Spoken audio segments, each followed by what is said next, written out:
warahmatullahi wabarakatuh. Yang jawab salam mudah-mudahan panjang umur. Yang jawab salam mudah-mudahan sehat lahir batin. Yang jawab salam mudah-mudahan luas rezekinya. Mudah-mudahan ditambahkan ilmunya, ditambahkan keistiqomahannya. Juga mudah-mudahan Allah selalu bahagiakan lahir batin kita. Allah selamatkan lahir batin kita di dunia dan di akhirat.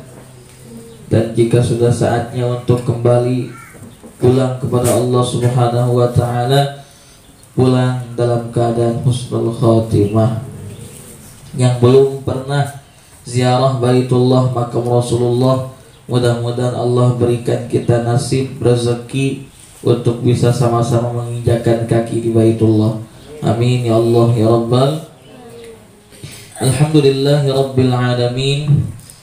Wassalatu wassalamu ala ashrafil mursalin Sayyidina Muhammadin wa ala alihi wa ashabihi ajma'in. Ashhadu an la ilaha illallah wa ashhadu anna Muhammadan abduhu wa rasuluh. Allahumma salli ala Sayyidina Muhammadin wa ala ali Sayyidina Muhammad. Qalu subhanaka la ilma lana illa ma 'allamtana innaka antal alimul hakim. Qala Allah ta'ala fil Qur'anil Karim, a'udzu billahi minasy syaithanir rajim. Bismillahirrahmanirrahim. Wa laqad yassarnal Qur'ana lidzikri fahal min muddakir. Wa qala an-nabi sallallahu alaihi wasallam, iqra'ul Qur'an fa innahu ya'ti yaumal qiyamati syafi'an li ashabi. Shadaqallahul azim. Amma ba'du. Pertama-tama marilah kita sama-sama memanjatkan puji berserta syukur kita kehadirat Allah Subhanahu wa ta'ala yang telah memberikan kita berbagai macam limpahan nikmat, dari mulai nikmat yang paling kecil sampai nikmat yang paling besar, dari nikmat yang tidak terasa sampai nikmat yang paling terasa, dari mulai nikmat yang tidak tampak sampai dengan yang paling nampak. Alhamdulillah pagi ini kita dipertemukan, dikumpulkan di majlis ini oleh Allah Subhanahu wa ta'ala dalam keadaan sehat walafiat. Apa kabar semuanya? Alhamdulillah sehat semua. Alhamdulillah. Yang kedua, alhamdulillah kita dikumpulkan di majlis ini dalam keadaan masih panjang umur. Karena gak sedikit ya, mungkin saudara kita, mungkin kerabat kita yang tadi ketika malam tidur gak bangun lagi ya. Tadi malam tidur bismikallahumma ahya wa bismika amut. Ahyanya gak jadi amut, malah jadi mati ya. Itu berarti sisa umurnya sudah habis.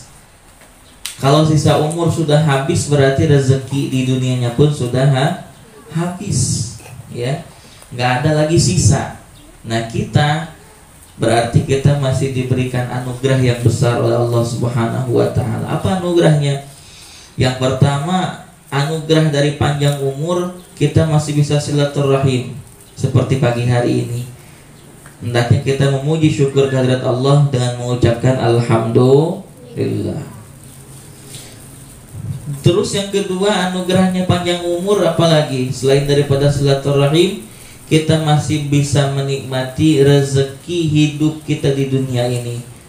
Salah satunya sarapan. Sudah pada sarapan atau belum? Sudah. Ada yang sudah, ada yang belum. Ya, yang sudah mungkin sarapannya berbeda-beda. Ada yang sebelum berangkat ke sini makan nasi. Ada yang nggak sempat makan nasi, cuma minum. Ya, itu juga rezeki. Berarti artinya rezeki kita pada hari ini belum diputus karena kita masih diberikan panjang umur. Mau berapa tahun lagi terserah Allah. Ya, karena nggak sedikit orang yang memang berharap usianya panjang tapi Allah takdirkan pendek. Ya. Kita pingin usia kita panjang, sekian puluh tahun lagi ternyata pulang dari majelis ini innalillahi. Ya, nggak sedikit yang seperti itu. Ya, kita berdoa sama Allah mudah-mudahan kita diberikan panjang umur dalam keadaan ketaatan dan keberkahan. Amin ya Allah ya Rabbal. Yang selanjutnya adalah nikmat apa lagi?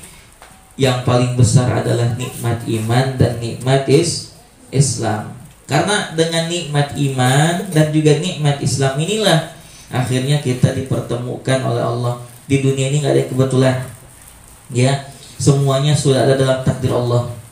Hari ini saya bisa duduk di depan semuanya juga takdir Allah. Bisa berkumpul dengan orang-orang soleh, takdir Allah. Ya, kita diberikan karunia oleh Allah, ditakdirkan untuk bisa bersilaturahim di pagi hari ini. Alhamdulillah. Salawat dan salam semoga tetap tersampaikan kepada panutan alam, yakni Habibana wa Nabiyana Maulana Muhammad sallallahu alaihi wasallam wa ala alihi wa ashabihi ajma'in. Yang sama-sama kita hormati para asatid wal ustazat, guru-guru dari mulai kepala sekolah sampai dengan guru-gurunya, juga yang kita banggakan seluruh siswa-siswi SDIT Insan Tama Banjarmasin, Kalimantan Selatan. Ya, alhamdulillah Bapak Ibu, adik-adik sekalian, mungkin ini menjadi kali kedua saya menginjakan kaki di Banjarmasin. Sebelumnya pernah ngisi di sini juga tahun 2019 sebelum ada virus COVID-19. Alhamdulillah ketika adanya COVID berhenti. Ya, biasanya tiap bulan ada naik pesawat. Ini selama 3 tahun berhenti, nggak pernah naik pesawat, baru tahun ini naik pesawat. Ya, COVID ya. Yang harusnya saya berangkat haji 2020 tertunda.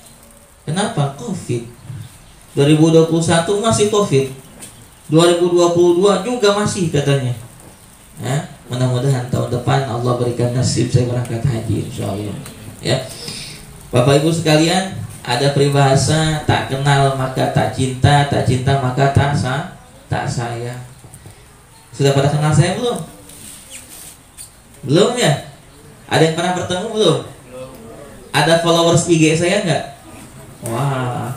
Pada punya handphone? Ada Instagramnya? Nah, follow Instagram saya @hadianakbarmuhibbulquran. Ya. Nama saya Hadian Akbar. Siapa nama saya?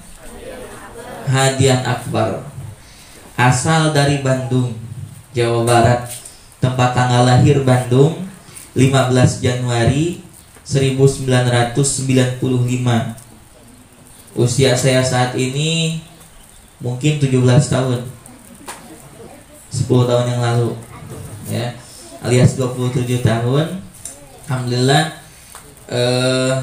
Juga saat ini saya tinggal masih di Bandung juga. Keseharian sama saya juga sedang merintis pondok pesantren, namanya Pondok Pesantren Hamalatul Quran di Cicalengka, Kabupaten Bandung.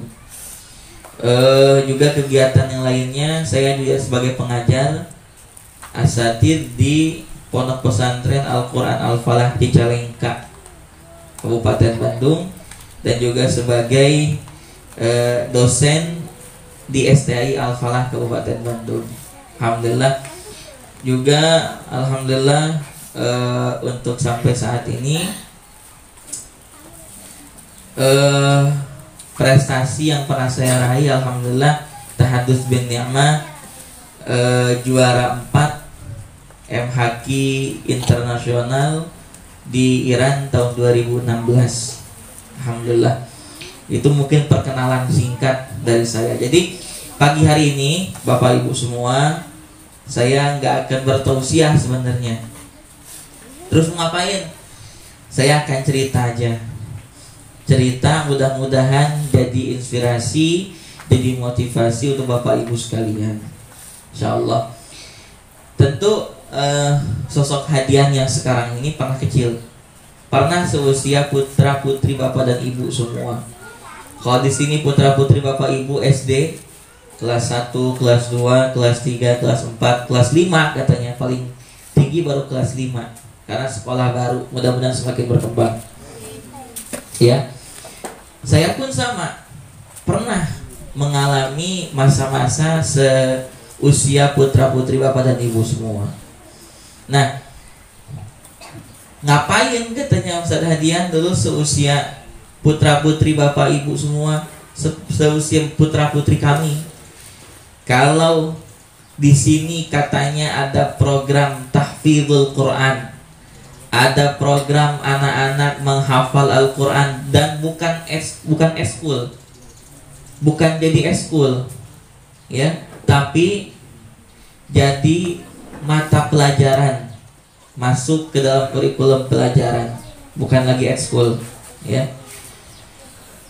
Berarti artinya serius, ya, di sini serius mengadakan program tahfidzul Quran. Kalau serius artinya diharapkan kemudian hari putra dan putri Bapak Ibu sekalian menjadi orang-orang yang bisa minimal hafal dari Al-Quran beberapa juz. Atau mungkin sekarang yang baru 30 juz, nggak tahu 2-3 tahun ke depan bisa 30 juz. Amin ya Allah ya Rabbal. Ya, tadi saya katakan karena programnya bukan eskul, ya, tapi programnya adalah menjadi masuk ke mata pelajaran, maka ini serius. Kalau saya dulu sekolah di SD, tahfidz itu jangankan jadi mata pelajaran, eskul pun tidak. Tapi keinginan saya besar. Saya ingin dulu kelas 6 SD minimal hafal juz 30. Bahkan saya sejak usia 5 tahun sudah belajar menghafal Quran. Siapa yang bimbing? Ibunya, ibu saya. Nah, inilah fungsi ibu yang menjadi madrasatul ula, ibu yang menjadi pendidik pertama, madrasah pertama bagi anak-anak. Nah, saya belajar langsung dengan ibu saya. Gimana cara belajarnya? Kalau dengar kisah ibu saya dulu, kalau saya masih bayi, saya tidur itu selalu diputarkan ayat-ayat Quran. Dulu masih zamannya bukan seperti sekarang. Sekarang muter Quran di mana? Kalau pengen dengar Quran bisa buka YouTube. YouTube di mana? Di handphone. Kalau zaman saya, zaman kita mungkin para bapak ibu semua dulu, kalau mau dengar Quran pakai apa? Masih inget tip yang ada kaset pita itu? Nah, saya dulu pakai itu. Pakai tip kecil, ada kaset pitanya, dimasukin, setelah itu diputar. Set A habis, balik set B. Nah, itulah yang setiap hari ibu saya perdengarkan. Kalau saya tidur, kaset pasti berjalan. Kaset berjalan, saya tidur. Nanti ketika kaset itu habis, saya bangun, diputar lagi, tidur lagi.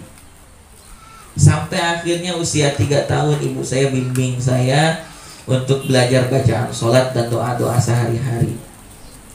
Ibu saya selalu membisikkan ke telinga saya. Kata ibu saya, ini doa mau tidur, baca ikuti mama. Bismika, bismika, Allahumma, Allahumma, ahya, ahya, wa bismika, wa amut. Baru tidur. Berarti setelah bangun tidur, saya nggak boleh duduk sebelum dengar bacaan doa bangun tidur. Ikuti, alhamdulillahilladzi ahyana ba'dama amatana wa ilaihin nusyur. Baru saya bangun. Begitupun mau makan, dikasih tahu doanya. Setelah makan dikasih tahu doanya. Masuk kamar mandi dikasih tahu doanya. Begitupun keluarnya. Terus seperti itu. Bacaan sholat dari mulai niat sampai dengan salam dikasih tahu. Sampai akhirnya 3 tahun, 4 tahun saya sudah mandiri, sholat sendiri, gak perlu lagi dibimbing. Usia 5 tahun saya tertarik. Waktu itu ibu-ibu semua, yang membuat saya tertarik apa? waktu itu ibunda saya terbiasa membaca Al-Quran setelah sholat fardu. Dan ibu saya setiap hari Jumat itu membaca surah-surah pilihan seperti suratul Kahfi, surah Yasin, surah Ar-Rahman, suratul Waqi'ah, dan lain-lain sebagainya dibaca. Dan hebatnya ibu saya hafal. Saya tanya lah waktu itu, saya bilang mama, manggilnya mama kok bisa hafal Quran, hafal surah-surah pilihan? Ya karena sering baca, katanya. Karena sering baca. Coba saya mau tanya ibu-ibu, hafal surah Fatihah? Orang tua semua hafal surah Fatihah? Hafal. Hafalnya kira-kira menghafal dulu atau sering dengar? Dulu ketika kecil sering dengar atau menghafal? Sering dengar. Setelah sering dengar sering dibaca. Minimal dalam sholat fardu sehari semalam ada 5 waktu sholat, berapa kali kita baca Fatihah? Subuh 2 rakaat, zuhur 4 rakaat, asar 4, maghrib 3, isya 4, 17 rakaat, berarti 17 kali baca suratul Fatihah. Itu kalau sholat fardu. Kalau tambah sunnahnya, duhanya, tahajudnya, qabliyah, ba'diyahnya, berapa banyak Fatihah kita baca. Inilah karena sering, kata mama saya, karena sering dibaca, jadi mama hafal. Oh, sering baca. Waktu itu saya sempat melontarkan pertanyaan, kalau mama baca, ya karena ada Qur'annya. Kalau saya nggak bisa lihat, mah, kalau di Sunda itu, kalau di sini abang mungkin ya, di Sunda AA. Saya dipanggil AA karena anak pertama dari 3 bersaudara. Saya nanya, mama, gimana caranya supaya AA bisa baca Quran juga kayak mama? Baca Qurannya lancar, punya hafalan Al-Quran. Akhirnya mama saya, yuk kita menghafal Quran. Masih ingat dulu saya pertama kali diajarkan Quran itu menghafal Quran surah Al-Asr. Wal asri innal insana lafi khusrin illa alladzina amanu sholihati wa tawassaw bil haqqi wa tawassaw bis sabr. Itu diulang-ulang sampai hafal. Besoknya setelah hafal pindah ke surah yang lainnya. Walaupun memang tidak berurutan. Ibu saya sengaja mengambil surah-surah terpendek waktu itu, supaya kamu, katanya, mudah dulu untuk mengingatnya. Nanti kalau udah biasa menghafal, baru pindah ke surah-surah yang panjang. Dan alhamdulillah masuk SD ya hafal mungkin 1/4 dari juz 30. Dari An-Nas lah sampai surah Al-Zalzalah insyaallah hafal. Masuk SD itu dulu. Dan saya bilang, mama, kan surah Yasin itu panjang. Berapa ayat surah Yasin? Yasin berapa ayat? 83 ayat. Kalau surah Ar-Rahman? Ar-Rahman berapa ayat? 78 ayat. Al-Waqi'ah 96 ayat. Al-Mulk 30 ayat. Al-Kahfi 110 ayat. Kata saya, itu kan surah panjang, gimana cara orang menghafalnya? Kata mama saya bilang begini, ya kalau mama lancar baca Quran, orang-orang juga mungkin bisa hafal surah-surah pilihan. Mama saya selalu pegang Quran. Kalau insya Allah bisa hafal nih Quran 30 juz semuanya. Saya itu kaget kan. Kata saya, gimana ngapalinnya Quran setebal ini harus dihafal 30? Ya Allah Akbar. Mungkin enggak. Tapi kata ibu saya dengan keyakinan mungkin bisa, katanya. Bisa. Gimana caranya? Nanti juga bakal ketemu. Akhirnya saya sekolah tuh Pak, Bu. Adik-adik semua saya sekolah. Sekolah di SLB. Tahu SLB? SLB, sekolah luar biasa. Saya sekolah di sana, alhamdulillah kelas 1, kelas 2, kelas 3 saya baru menemukan namanya Al-Quran. Quran apa namanya? Quran Braille. Pernah lihat? Yang hurufnya timbul. Nah, itulah Quran yang saya gunakan untuk menghafal Quran. Nah, saya belajar itu kurang lebih 3 bulan Bapak Ibu sekalian. 3 bulan saya belajar Quran Braille. Akhirnya saya baca depan ibu saya. Ketika dibaca, ini kurang katanya, panjang pendeknya ini kurang gunanya. Akhirnya saya perbaiki. Akhirnya bisa baca Quran Braille dengan sendiri tanpa dibimbing lagi.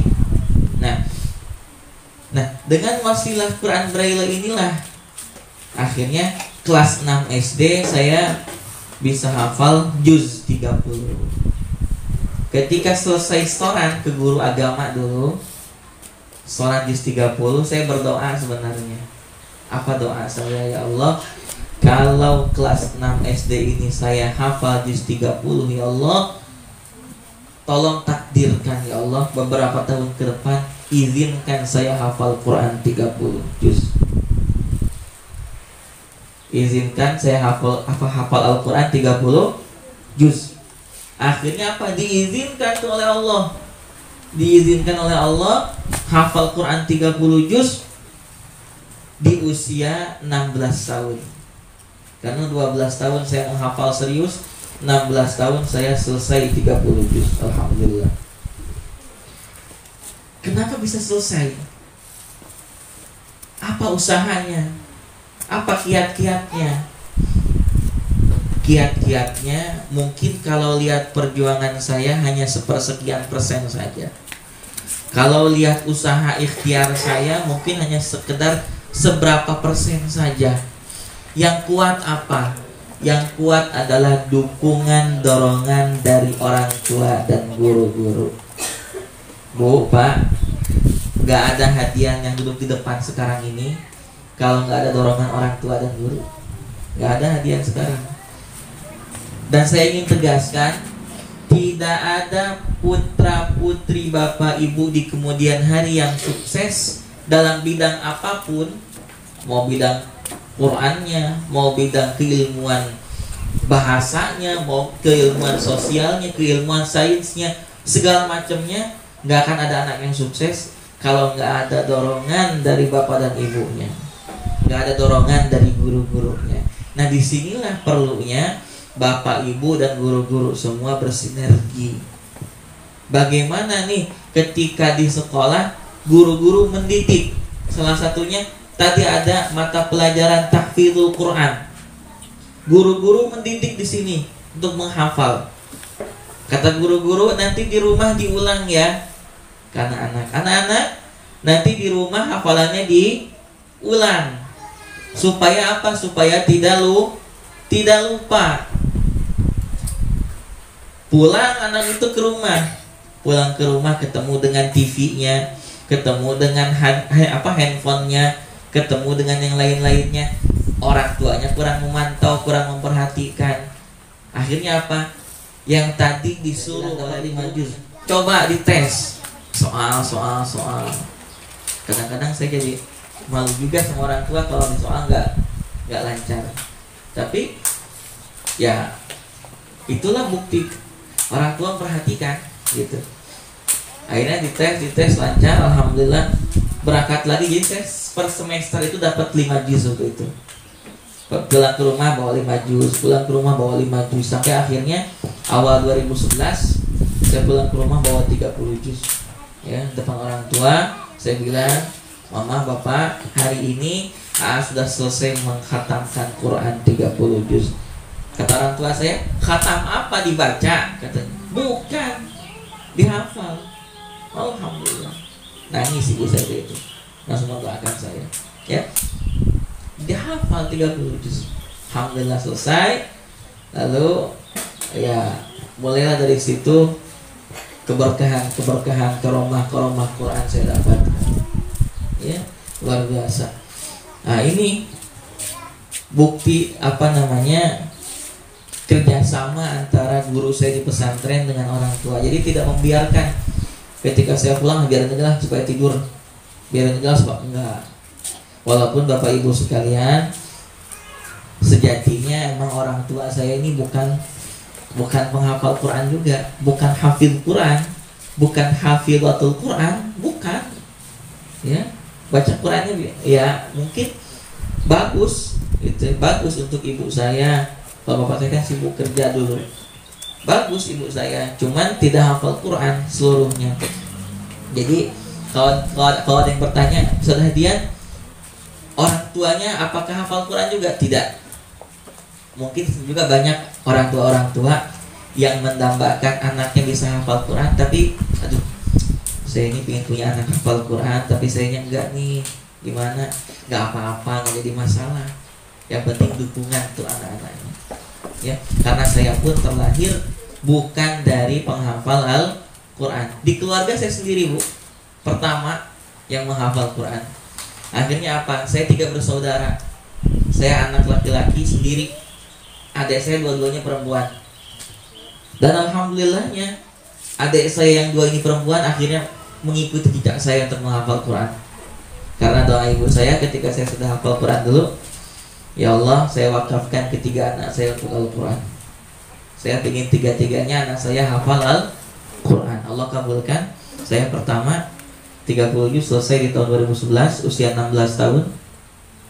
Yang kedua adik saya yang perempuan, sekarang 2 juz lagi selesai, ya, usianya sudah mau 25 tahun, perempuan. Yang terakhir sekarang baru kelas 3 SD, Bu. Kelas 3 SD sudah mau hafal juz 30, alhamdulillah. Ya. Kami 3 bersaudara dan alhamdulillah Allah izinkan untuk sama-sama bisa menjadi para penghafal Quran. Nah, keberkahannya banyak, karomahnya banyak.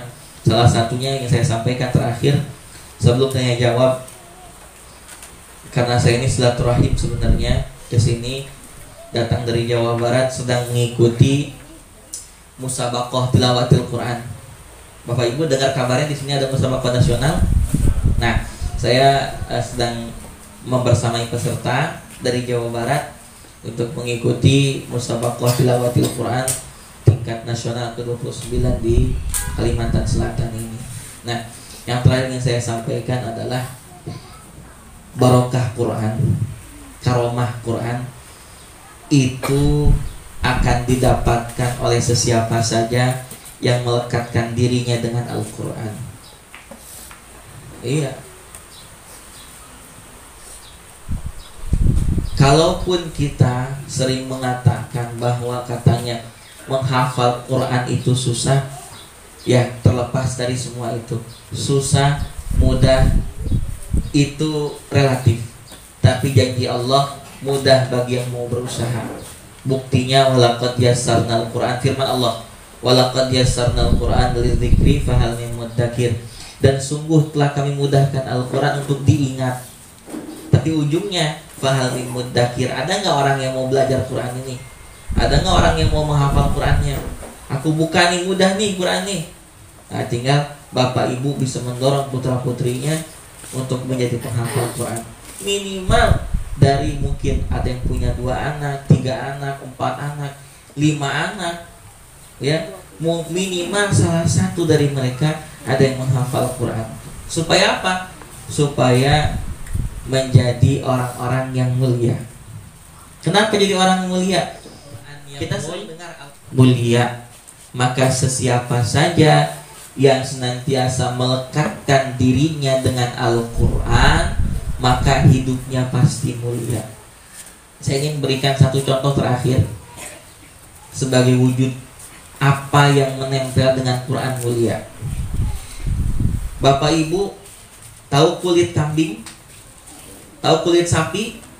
Kira-kira kalau baru disembelih, kulit kambing, kulit sapi masih berlumur darah, Bapak Ibu mau pegang nggak? Mau menciumnya nggak? Nggak. Kenapa? Kotor, najis, karena ada darahnya. Nah, kulit kambing, kulit sapi yang awalnya kotor, najis, kita nggak mau sentuh, berlumur darah, apalagi cium nggak mau kita, ya. Lalu kulit kambing, kulit sapi ini dijual ke pengrajin kulit, dijual dan oleh pengrajin kulit diolah dan dijadikan sesuatu. Apa itu sesuatunya? Salah satunya yang terbuat dari kulit kambing atau sapi adalah sampul Al-Quran. Ketika sudah diolah sedemikian rupa, jadilah sampul Al-Quran. Nah, terbuat dari kulit kambing dan kulit sapi. sampul Quran ini lalu dilekatkan dengan mushaf. Dilekatkan, lalu setelah dilekatkan kita beli Qurannya yang sudah berbalutkan sampul yang terbuat dari kulit kambing dan sapi tersebut. Kira-kira kalau kulit kambing dan sapi itu sudah menempel di Al-Quran, ya, mau gak kita pegang? Mau. Mau gak kita sentuh setiap hari? Mau gak kita cium? Mau. Kenapa? Sudah melekat dengan sesuatu yang mulia.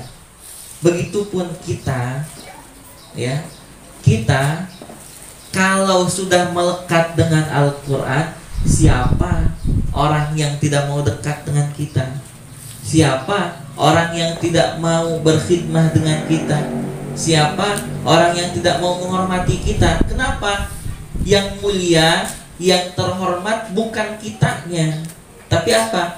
Al-Quran yang ada di dalam diri kita. Bu, Pak semua, hadiah duduk di depan sini bukan karena hadiah yang mulia, bukan karena sosok hadiah yang terhormat, bukan. Tapi apa? Ada Quran. Andaikan di diri saya tidak ada Quran, nggak mungkin saya duduk di depan ini, nggak mungkin orang bersalaman dengan saya, nggak mungkin orang mau bantu saya, enggak. Karena mereka apa niatnya? Menghormati, memuliakan, menghargai Al-Quran yang ada dalam diri sosok hadiah. Itu saja sebenarnya. Maka dari itu, kalau putra putri bapak ibu kelak ingin menjadi orang yang mulia, ingin menjadi orang yang dihormati orang, ingin menjadi orang yang dimuliakan, maka lekatkan sejak sekarang, bantu prosesnya, bersinergi dengan sekolah dan guru-gurunya, lekatkan putra putri bapak ibu semua dengan Al-Quran. Insya Allah yang mulia bukan hanya saja putra putri bapak ibu yang menghafal Qurannya, tapi orang tuanya ikut mulia, guru-gurunya ikut mulia, keluarganya ikut mulia, kerabatnya ikut mulia, masyarakat tetangganya pun ikut mulia. Al-Quranul Karim, siapa yang melekatkan diri dengan Al-Quran, maka hidupnya pasti mulia dan dimuliakan di dunia dan di akhirat. Mudah-mudahan itu adalah kita dan putra putri kita semua. Amin ya Allah ya Rabbal Alamin. Yang dapat saya sampaikan, insya Allah ada sesi tanya jawab ya untuk yang hadir semuanya di sini. Wallahu a'lam bishawab.